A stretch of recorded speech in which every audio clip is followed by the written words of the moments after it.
Welcome to Guide Guru. We hope this video helps. You begin by verifying power and backups so the update won't fail mid-process. Once plugged in or above 50%, make a quick cloud or local backup. This protects photos and settings. Next, clear a little storage, free at least 5% to 10%, and connect to a reliable Wi-Fi to avoid data charges.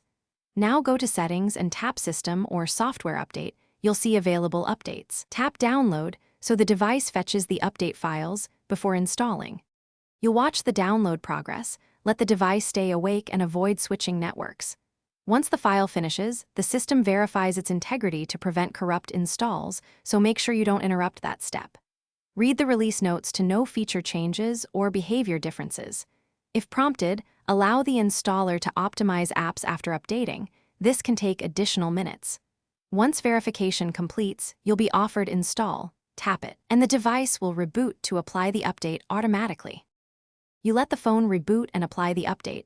Do not power off or remove the battery during this stage because it can brick the device.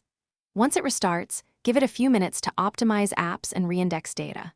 Make sure your accounts are signed in and permissions restored, and check critical settings like Wi-Fi and notifications.